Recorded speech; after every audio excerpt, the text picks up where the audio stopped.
창세기 3장 15절입니다. 내가 너로 여자와 원수가 되게 하고 내 후손도 여자의 후손과 원수가 되게 하리니 여자의 후손은 내 머리를 상하게 할 것이요 너는 그의 발꿈치를 상하게 할 것이니라 하시고 아멘. 고대 그리스 신화의 판도라를 기억하십니까?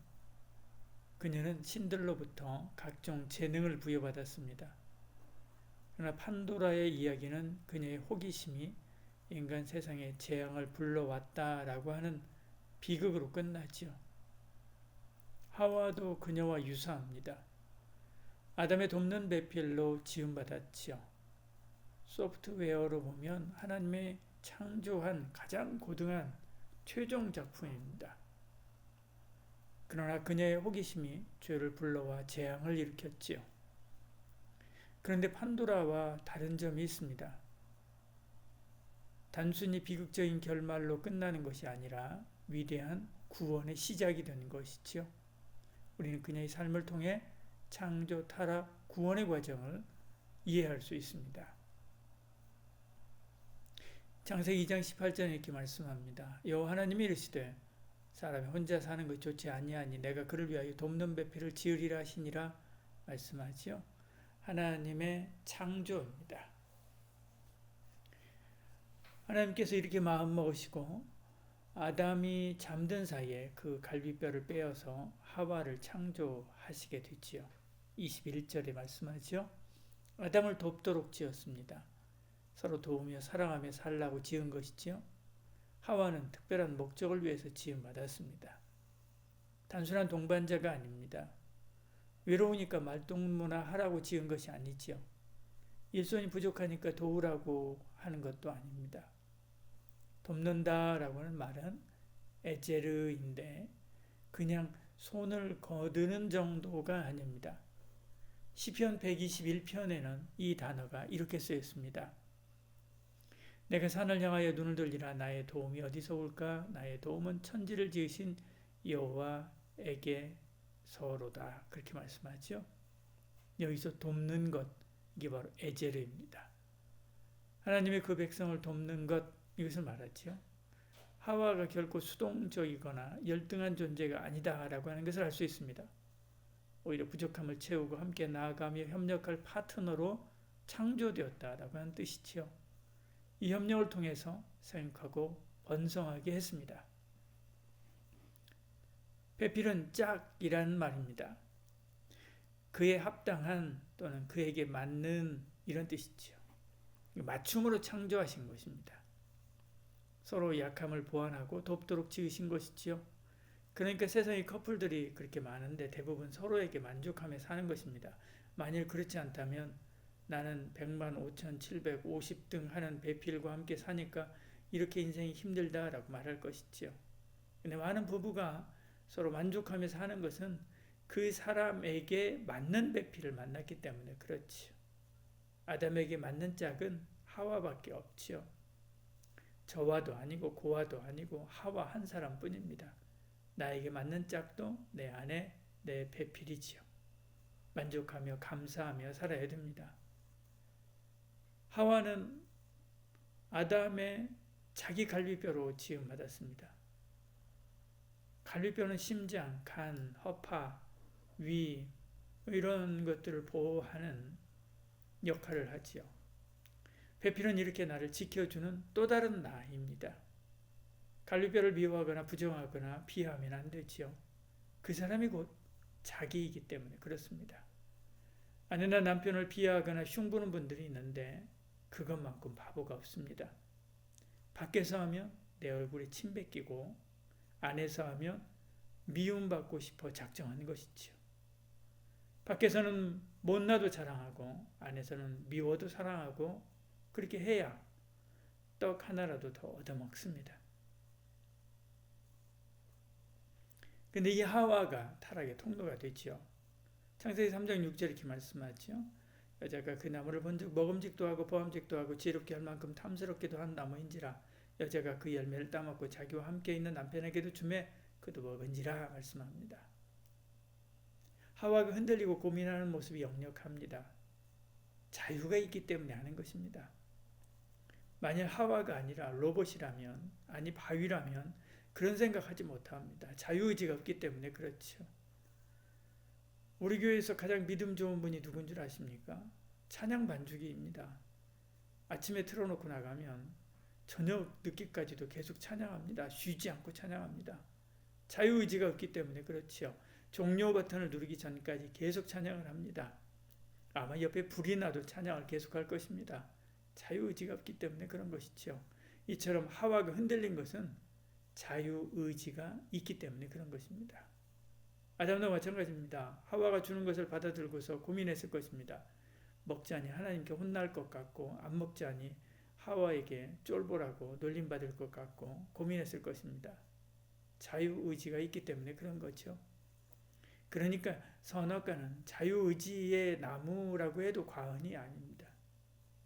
하나님이 우리에게 주신 복이고요. 특권의 나무인 것이죠. 자유가 있으면 유혹도 있습니다. 자유가 크면 유혹도 큰 거죠. 그리고 만일 그 유혹에 넘어가면 책임도 져야 됩니다. 큰 자유는 큰 책임, 작은 자유는 작은 책임을 져야 되죠. 아담과 하와는 큰 죄를 지었고 그 결과 에덴에서 쫓겨나고 고통하다가 죽어야 했습니다. 하나님의 심판이죠. 그 뒤를 따르는 모든 자손도 마찬가지 길을 걷게 되었습니다. 이것이 자유의 무게입니다. 현대는 자유의 시대입니다. 세상이 우리의 눈과 귀와 마음을 흔들면서 보기에 좋은 것을 보여주고 탐스러운 것, 지혜롭게 할 것 같이 유혹합니다. 지금 사탄이 하와를 유혹하면서 지적하는 것처럼 하나님의 말씀이 굿대의연하게 보이기도 합니다. 현실과 동떨어져 보이기도 합니다. 그러나 흔들리면 안 됩니다. 오직 말씀이죠. 단호하게 말씀을 수호해야 됩니다. 하나님의 말씀에 내 생각을 조금이라도 섞고 비틀면 안 되지요. 그러면 죄 지을 틈을 주게 되고 하와처럼 아담처럼 무너지게 되는 것입니다. 그것으로 끝나는 것이 아닙니다. 우리 아들들이 가인처럼 엇나가고 우리의 딸들이 아벨처럼 억울한 일을 당하게 되고 우리의 손자들이 셋처럼 폭력이 난무하는 세상에서 믿음을 지켜가야 합니다. 이 일은 우리 힘으로 힘들지요. 근데 얼마나 감사한 일인지요. 하나님께서 우리에게 찾아와 구원의 소를 내미셨습니다. 3장 15절에 이렇게 말씀하지요. 내가 너로 여자와 원수가 되게 하고 내 후손도 여자의 후손과 원수가 되게 하리니 여자의 후손은 내 머리를 상하게 할 것이요 너는 그의 발꿈치를 상하게 할 것이니라 하시고 이렇게 말씀합니다. 하나님은 하와의 후손을 통해서 뱀의 머리를 상하게 할 메시아가 오실 것을 약속하시지.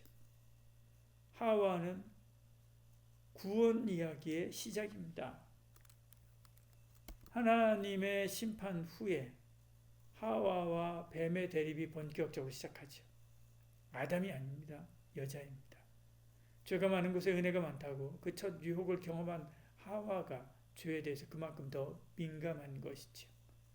이 역사가 요한계시록까지 이어져 갑니다. 거기 붉은 용이 나타나 하나님의 사람들과 교회를 핍박하는 내용이 나오지요. 그러나 결국 하나님이 무적행이 잡아 넣어버립니다. 이 성경은 그 뱀이 죄로 인간을 지배하려고 할 것이다 라고 이렇게 말씀하죠. 그러나 여자의 후손으로 예수님이 오십니다. 그 예수님이 십자가로 뱀, 그 사탄의 머리를 밟고 이기지요. 예수님을 따르는 우리도 예수님의 이름으로 나갈 때 뱀, 곧 사탄의 머리를 밟고 이길 수 있습니다. 우리는 음부의 권세를 이기는 힘을 받았기 때문에 그렇지요. 하와의 실패가 끝이 아니었습니다. 하와를 없이하고 다른 인물을 창조하지 않았습니다. 여호와의 후손이라고 하는 예수 그리스도를 통해서 반전의 기회를 주셨죠. 그 결과 하와는 모든 산자의 어머니로 다시 거듭날 수 있었습니다. 20절에요. 아담이 그의 아내의 이름을 하와라 불렀으니 그는 모든 산자의 어머니가 됨이더라 이렇게 말씀하죠. 하나님의 은혜는 우리가 실패한 후에도 이렇듯 유효합니다. 하나님은 자기 백성을 결코 버리거나 포기하지 않으시는 분이기 때문에 그렇지요. 오히려 우리가 일상에서는 하나님의 은혜를 깊이 깨닫지 못하다가 실패하고 좌절한 후에 더욱더 그 은혜를 절감하게 되는 경우가 더 많습니다. 그러므로 늘 하나님의 은혜에 주목하시길 바랍니다. 그 은혜에 의지하여 사시길 바랍니다. 그것이 넘어지지 않는 비결이고요. 넘어져도 다시 일어날 힘이 됩니다. 19세기 말 폴란드 출신의 여성 과학자 마리 퀴리가 라듐을 발견하며 과학사에 혁신을 일으켰습니다. 퀴리는 어려움 속에서도 포기하지 않았고 결국 인류에게 큰 복을 가져다 주었지요. 하와의 이야기도 이와 비슷합니다. 비록 그녀는 타락의 시작점이 되었지만 그녀를 통해서 구원의 씨앗이 심어졌습니다. 그러므로 하와는 비극의 인물이 아니라 희망의 상징이 됐지요. 그녀 이야기를 통해서 우리는 하나님의 창조 목적, 죄의 무게, 그리고 구원의 은혜를 깊이 깨달을 수 있습니다. 오늘날 우리도 하와처럼 죄의 유혹을 경험할 수 있지요. 그러나 하나님의 은혜를 의지하며 구원의 길로 나아갈 때 우리는 하나님의 원래 창조 목적에 부합한 그런 삶을 살 수가 있습니다. 그런 저와 여러분 되기를 축복합니다. 기도하겠습니다. 하나님 아버지, 하와를 통해 자유의지와 책임을 깨닫게 하시니 감사합니다. 항상 이 둘을 함께 생각하게 하여 주시옵소서. 저희가 실패할 때에도 구원의 길을 예비하신 은혜를 배웠습니다. 어려움 중에 있는 성도들이 하나님이 예비하신 은혜를 발견하게 하여 주시옵소서. 죄와 유혹 앞에서 말씀에 굳게 서도록 성령으로 붙들어 주시옵소서. 예수 그리스도의 십자가 능력으로 사탄의 권세를 이기게 하시고 넘어져도 포기하지 않고 다시 일어나는 믿음을 주시옵소서. 어떤 환경에서도 주님의 은혜 안에서 참된 자유와 기쁨을 누리는 저희들 되게 하여 주시옵소서. 예수님의 이름으로 기도드립니다.